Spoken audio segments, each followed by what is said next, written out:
Buenas tardes con todos. A nombre del Colegio de Ingenieros en Geología, Minas, Petróleos y Ambiental, les damos la cordial bienvenida y tenemos el gusto de presentar la conferencia titulada El agua en la sociedad y actividades económicas, a cargo de Salomón Chacha, químico de la Universidad Central del Ecuador, magíster en Química Analítica de la Universidad Central del Ecuador, UNAM, vinculado a la docencia y a la empresa privada. Docente en la Facultad de Ingeniería en Geología, Minas y Petróleos y Ambiental de la Universidad Central del Ecuador. Analista físico-químico en los laboratorios de OCP, Facultad de Ciencias Químicas de la Universidad Central del Ecuador. Representante técnico en las empresas privadas Procontex CLTA. Asesor técnico en el diseño y construcción de plantas de potabilización y tratamiento de aguas residuales Quimsertec SA. Participante en proyectos de pasivos ambientales en los sectores de hidrocarburos, mineros, entre otros. Actualmente docente de la Facultad de Ciencias Químicas de la Universidad Central del Ecuador en las cátedras de Química Industrial y Química de Petróleos. Les dejo con ustedes a Salomón Chacha. Buenas tardes, estimados miembros del colegio. Estoy muy agradecido por la oportunidad que me han dado de compartir en estos momentos críticos de confinamiento debido a la pandemia que es de magnitudes como nunca atravesadas en el mundo, ¿no? Y también gracias en particular al ingeniero Maruri, al ingeniero Rivera y al ingeniero Bolaños por la apertura que me han dado a esta oportunidad de comunicar acerca de este, no digo elemento, digo sustancia importante, fundamental para la vida de los seres vivos, como es el agua. El mismo que dividido en dos partes fundamentales, el agua en la sociedad y el agua como actividades económicas. Para empezar, entonces, una pregunta tan sencilla que todos debemos hacer, ¿no? Que dice, ¿qué es el agua? El agua, una sustancia sin color, olor ni sabor, que se encuentra en la naturaleza en estado más o menos puro, formando ríos, lagos, mares, los mismos que se encuentran en sus estados sólido, líquido, gaseoso, ocupa las 3/4 partes del planeta Tierra, ¿no? También conocido como el planeta azul por los hombres que salieron al espacio y forma parte de los seres vivos. Está constituida por dos elementos importantes, como es el hidrógeno y el oxígeno. Se preguntará qué volumen de agua se encuentra en nuestro planeta.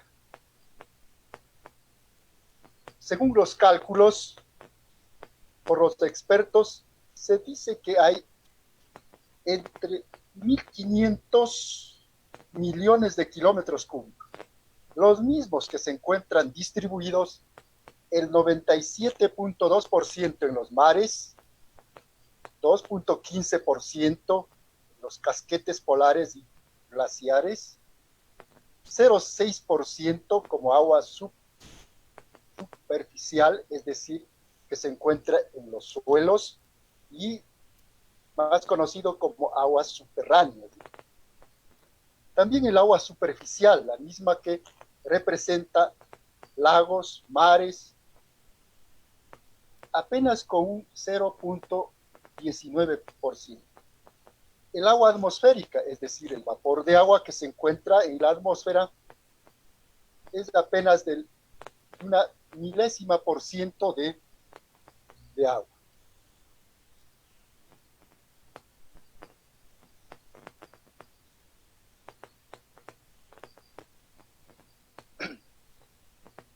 El agua es una necesidad biológica y cultural. La cantidad de agua que necesita una persona para subsistir constituye un consumo biológico, que es alrededor de 3 litros por día.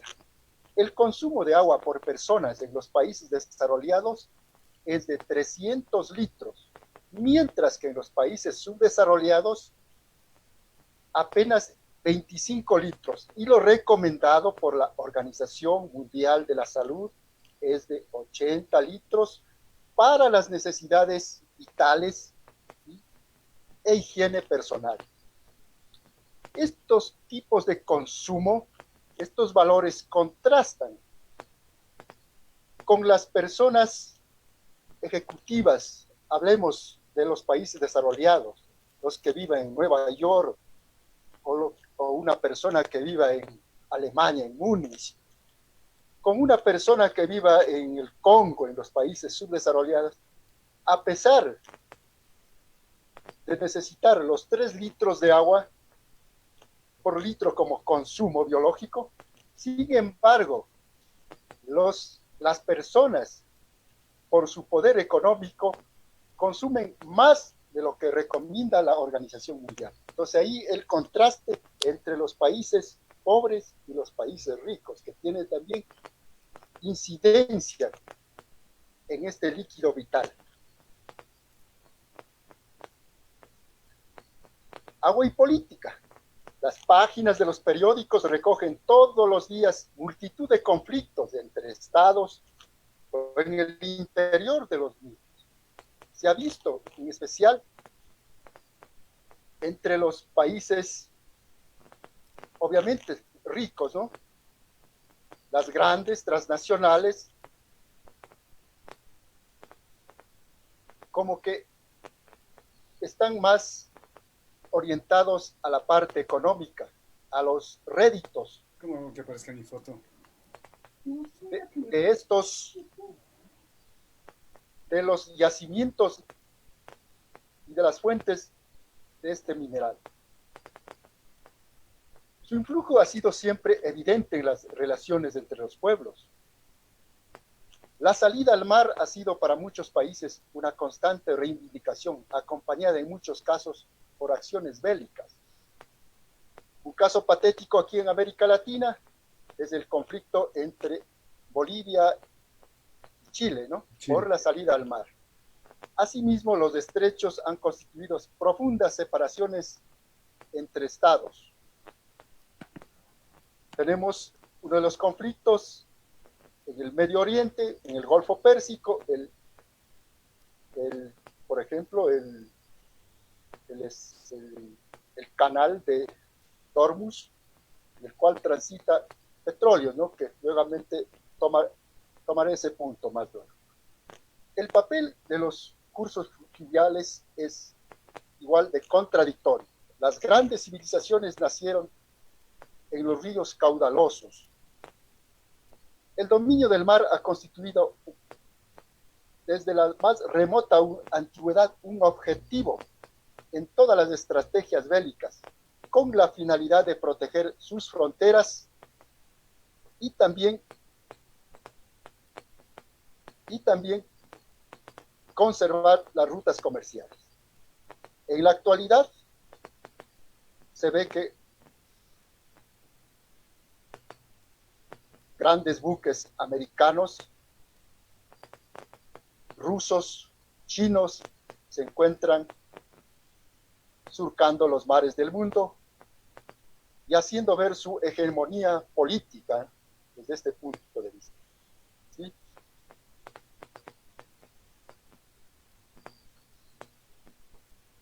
El agua y las actividades económicas. Parte 2. Comunicación y comercio. El mar ha servido desde los albores de la humanidad como ruta de comunicación entre los pueblos. El transporte marítimo es de extraordinaria importancia dentro de esta economía mundial. El auge del comercio marítimo en el siglo XIX dio origen a obras de aperturas de canales. En 1868 se construyó el Canal de Suez. En 1914, el Canal de Panamá. que une los dos océanos grandes, más grandes de la Tierra, el océano Atlántico con el océano Pacífico. No es de menospreciar tampoco a los países que no son tan desarrollados. Tenemos las expediciones de Thor, Heyerdahl, especialmente la de Kong Kitty en 1947 desde Indonesia, ¿no? Entonces también los países pequeños, considerados como en vías de desarrollo, tienen también estas expectativas debido al comercio globalizado. Podemos ver aquí los canales más importantes: el canal de Panamá, el canal de Hormuz, que está acá en esta gráfica, en el mapa mundi, en la cual las mismas, por ejemplo, el canal de Panamá, transitan al año alrededor de 1.300 buques al año, una tonelada de carga de 230.000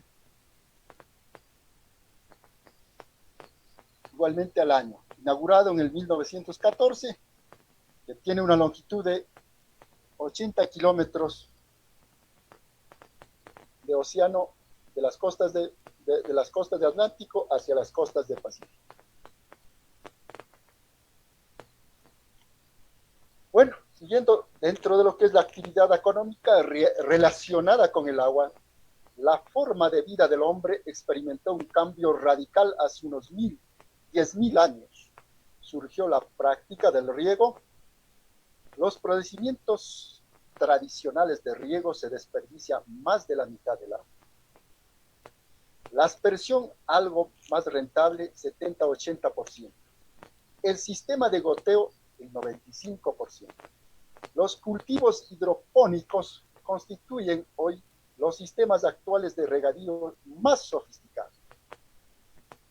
Es decir, de acuerdo al buen uso que dieron las antiguas civilizaciones, podemos hablar de las civilizaciones de los romanos, de los egipcios, que lograron dominar a este recurso hídrico, tuvieron grandes producciones de alimento y mejoraron también sus riquezas.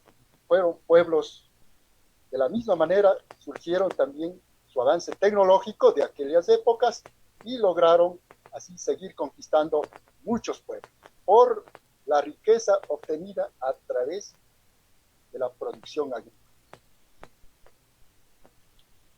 En la industria, las posibilidades de utilización del agua en los procesos industriales son muy amplias y variadas.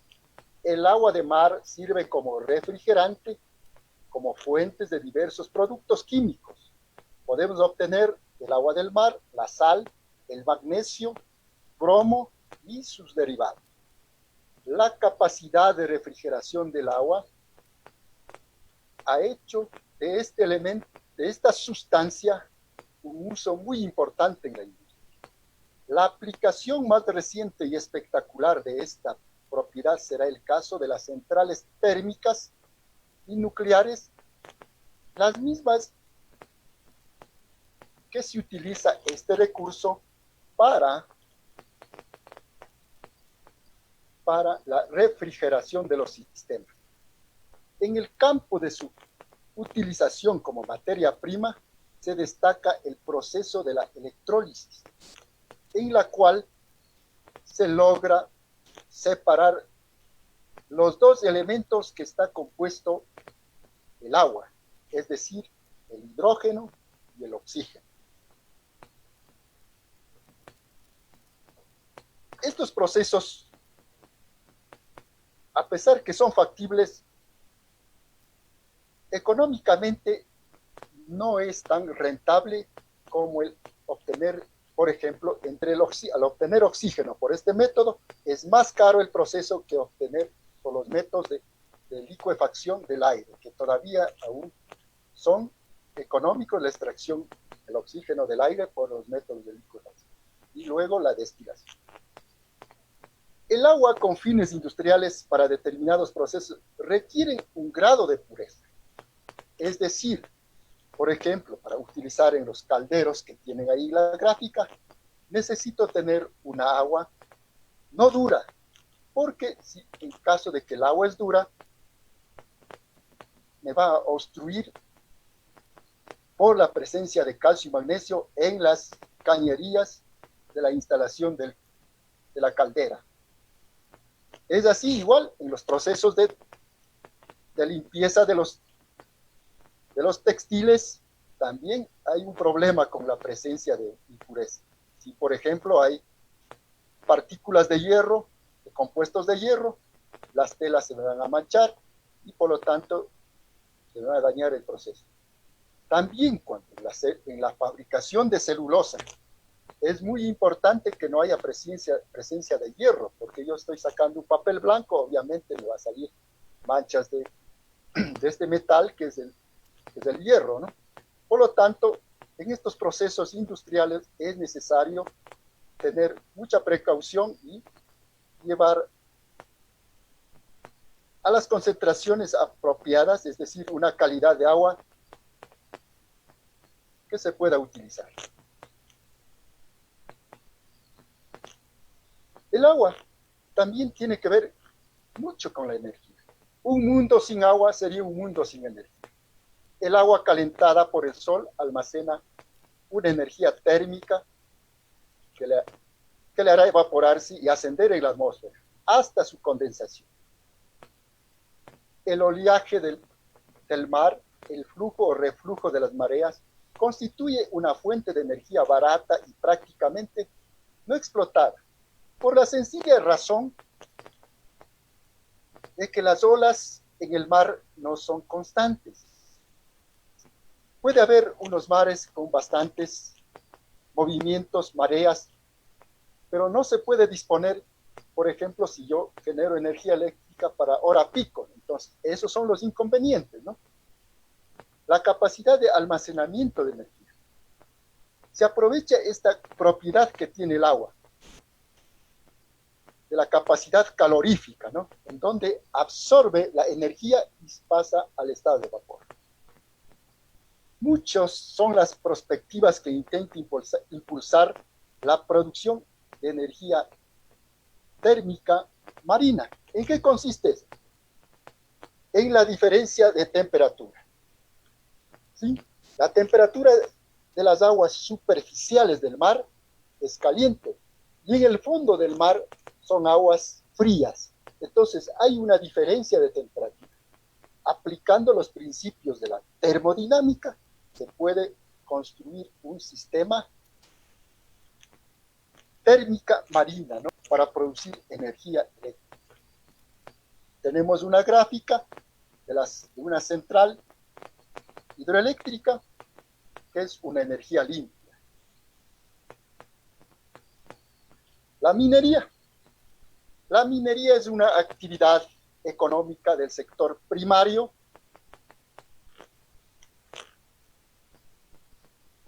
cuando nos referimos a la extracción de minerales, entre ellos los metales, oro, plata, cobre, etc. La industria minera tiene un gran impacto en los recursos hídricos.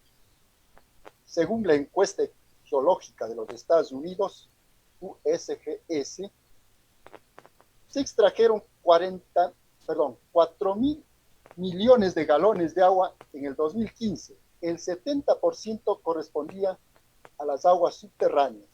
El resto correspondía el 30% a las aguas superficiales. La concientización de la sostenibilidad global y las regulaciones ambientales han ido fomentando prácticas de agua más verde en la industria. Se consideran esenciales para la aceptación pública de la minería moderna. Las estrategias de gestión del agua se instituyen rutinariamente para mitigar el impacto ambiental, es decir, problemas con las comunidades, con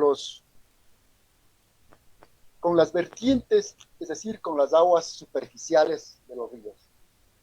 Obviamente, la tecnología, a medida que ha ido desarrollando estos procesos industriales, también la tecnología de tratamientos de agua están a la par. Hay muchas tecnologías que están a la mano y no son tan tan caras, digamos, ¿no? Son accesibles. Lo que pasa es que en estos puntos se debería tratar la minería con la universidad y hacer procesos más, más rentables, procesos en donde se pueda minimizar los costos de tratamiento. Y de esta manera disminuir los conflictos con las comunidades asentadas cerca de los proyectos mineros. Es decir, la minería no es una actividad moderna, es una actividad más antigua, es decir, igual que el hombre, ¿no? El hombre empezó a hacer uso de su cerebro y empezó a ver las mejoras para sí mismo y para su comunidad. Entonces la minería es tan vieja como el hombre mismo. Industria del petróleo. En la industria petrolera, el líquido vital está presente en todos los procesos: exploración, producción, transporte, transformación. En la exploración, el agua está presente en la preparación de los fluidos de perforación. En la producción, se usa hasta 300 barriles de agua por un barril de crudo. Es decir, a medida que el yacimiento va perdiendo la presión interna, hay que ingresar agua para de esa manera balancear esa presión y poder obtener el crudo. Para yacimientos no convencionales, el fracturamiento hidráulico se gasta de 7 a 19 millones de litros por pozo, que está muy de moda en los Estados Unidos. ¿Sí? También creo había proyectos al norte de México. Como ustedes conocen, la mayoría son ingenieros en petróleos. Entonces, estos procesos también son relativamente caros. Solamente cuando el precio del crudo esté sobre los $100, me parece que es muy rentable estos procesos. Caso contrario, como está pasando en estos últimos meses o días, ya muchas empresas americanas en los Estados Unidos están cerrando sus proyectos. En el proceso de transformación se utilizan para el enfriamiento en las torres de desvío alrededor de 3.200 galones de barril de crudo por barril de crudo procesado. Dependerá del proceso que se utilice.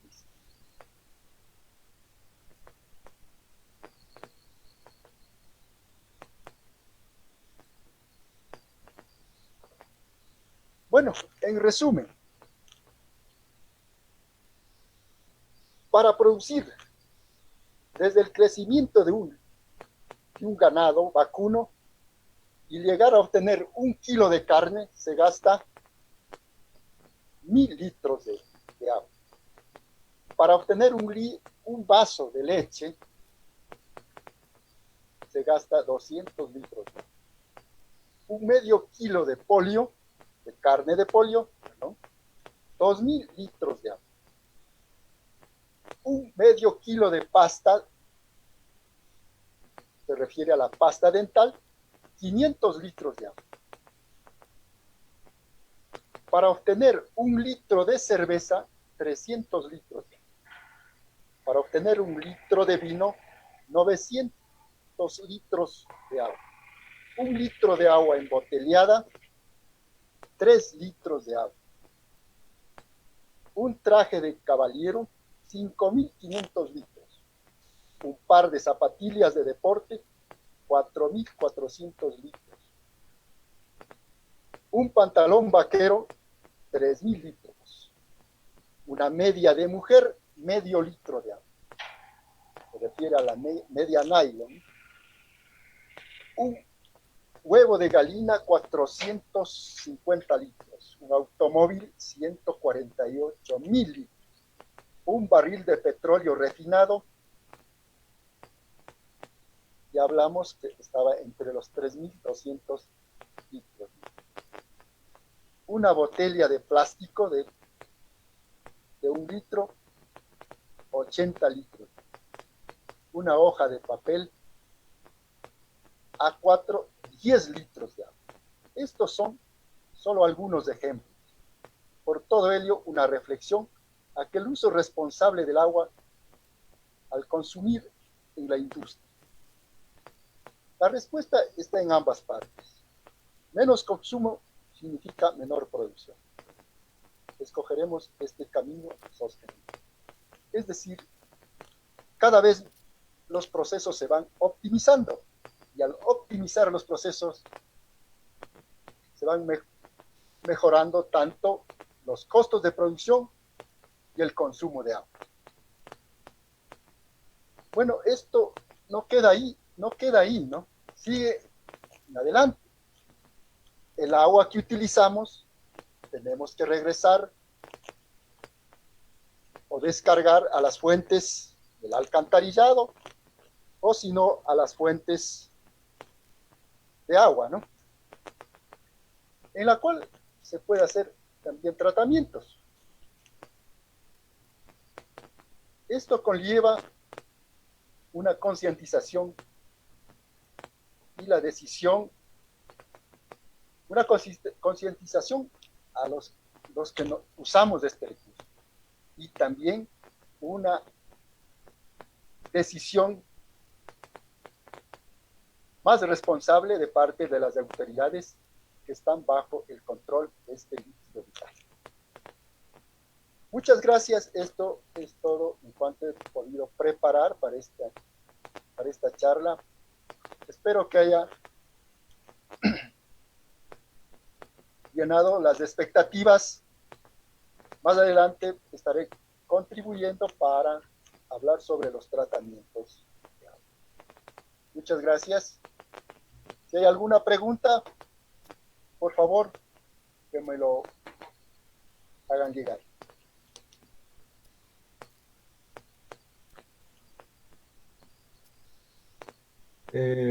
Muchas gracias, Salomón. Por favor, si tienen alguna pregunta, pueden abrir su micrófono y pueden hacerla directamente. Gracias.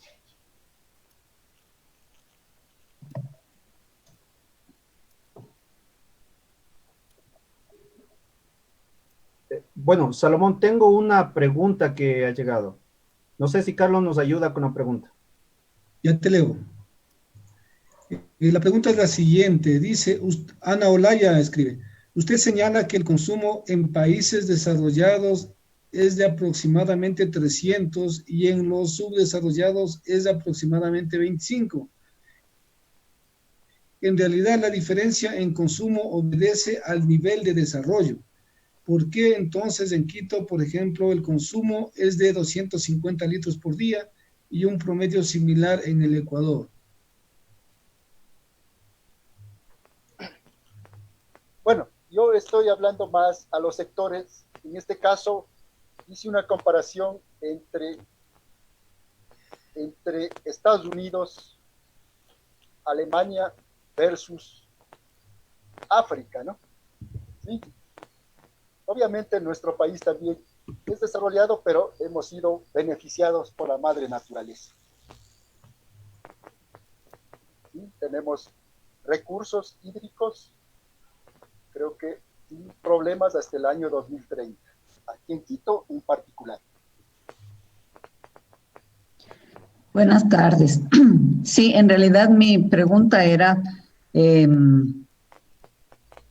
que no se puede afirmar que esta diferencia en el consumo obedece al nivel de desarrollo de los países, porque como usted bien lo señala, hacía las comparaciones entre Estados Unidos y África. África, un país donde hay poquísimo recurso hídrico. Entonces, más bien esto obedecería a la oferta que tengamos del recurso hídrico. Porque sí tenemos que distinguir que en los países desarrollados la gestión del agua es mucho más eficiente que en los subdesarrollados. En los países desarrollados, el agua a veces tiene hasta 7 reusos, 6 reusos, 5 reusos, 3 reusos. Aquí prácticamente en vías de desarrollo y subdesarrollados casi no hay un reuso del agua, un reciclaje y reuso del agua. Basta ver cómo tenemos nosotros nuestros sistemas de alcantarillados combinados, donde el recurso del agua lluvia, por ejemplo, se va directamente a la alcantarilla con las aguas hervidas. Entonces, simplemente era ese comentar eso, ¿no? Que no podríamos, creo que, afirmar que simplemente obedece al nivel de desarrollo, la diferencia en el consumo. Gracias. Sí, sí, también, pero yo en los sectores rurales de nuestro Ecuador, también yo creo que hay escasez de agua y se puede decir también que aquí en la ciudad, bueno, se podría consumir ese volumen, ¿no? 200 litros, pero en los sectores rurales no es así, por ejemplo, en los sectores donde no hay agua, suficiente agua. Por eso justamente más bien obedece a la cantidad de agua que se tenga al alcance. Sí, sí, pero va paralelo, ¿no? Con el desarrollo también. No se puede también desconocer eso. Salomón, hay otra pregunta, Byron Andrade. ¿Por qué en vez de tratar el agua no la cultivamos y la convertimos en un recurso en vez de un servicio? Bueno, eso ya depende de las personas que estén al frente de emitir las nuevas reglamentaciones,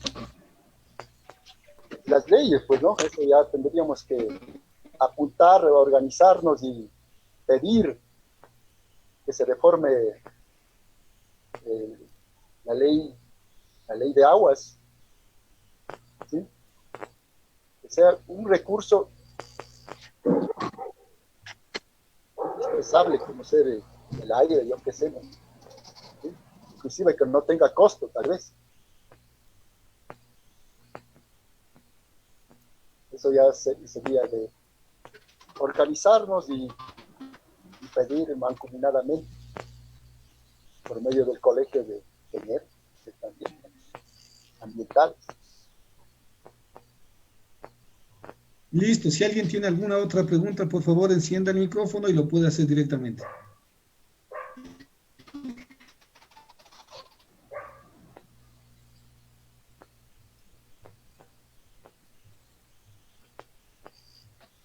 Si no hay más preguntas, pues damos paso a Ramiro Maruri, el presidente del Colegio de Ingenieros.